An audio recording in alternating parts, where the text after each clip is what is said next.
Welcome back, my fairy tale friends, to the 10th episode of Forgotten Fairytales. I am Catherine, your storyteller, and today we'll be having a look at another tale by Charles Perrault. So, if you're all sitting comfortably, then I shall begin. The Fairy by Charles Perrault. Once upon a time, there was a widow who had 2 daughters. The elder was so much like her, both in looks and character, that whoever saw the daughter saw the mother. They were both so disagreeable and so proud that there was no living with them. The younger, who was the very picture of her father for sweetness of temper and virtue, was withal one of the most beautiful girls ever seen. As people naturally love their own likeness, this mother doted on her elder daughter, and at the same time had a great aversion for the younger. She made her eat in the kitchen and work continuously. Among other things, this unfortunate child had to go twice a day to draw water more than 1.5 miles away from her home, and bring home a pitcherful of it. One day, as she was at the fountain, there came to her a poor woman who begged her for a drink.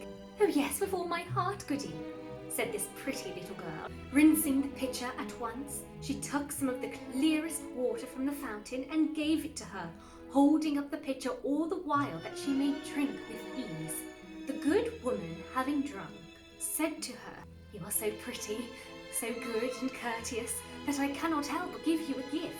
For this was a fairy who had taken the form of a poor countrywoman to see how far the civility and good manners of this pretty girl would go. "I will give you a gift," continued the fairy, "that at every word you speak, there shall come out of your mouth either a flower or a jewel." When this pretty girl returned, her mother scolded her for being at the fountain so long. "I beg your pardon, mamma," said the poor girl, "for not making more haste."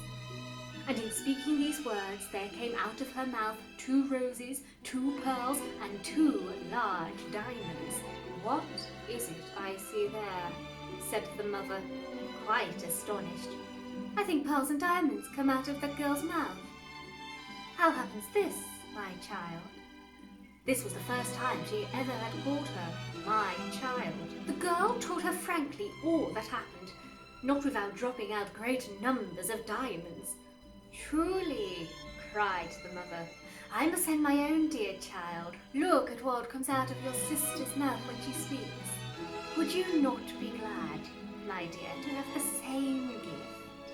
You have only to go and draw water out of the fountain, and when a poor woman asks you to let her drink, you give it to her very civilly." "I should like to see myself going to the fountain to draw water," said this ill-bred minx.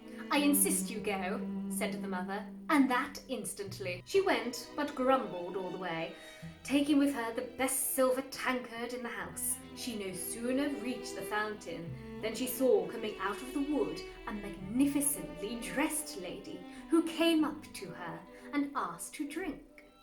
This was the same fairy who had appeared to her sister, but she had now taken the air and dress of a princess to see how far this girl's rudeness would go. "Am I come hither," said the proud, ill-bred girl, "to serve you with water, pray? I suppose this silver tankard was brought purely for your ladyship, was it? However, you may drink out of it, if you fancy."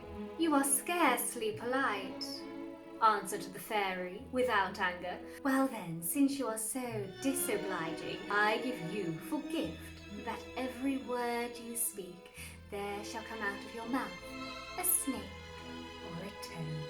So soon as her mother saw her coming, she cried out, "Well, daughter!" "Well, mother," answered the unhappy girl, throwing out of her mouth a viper and a toad.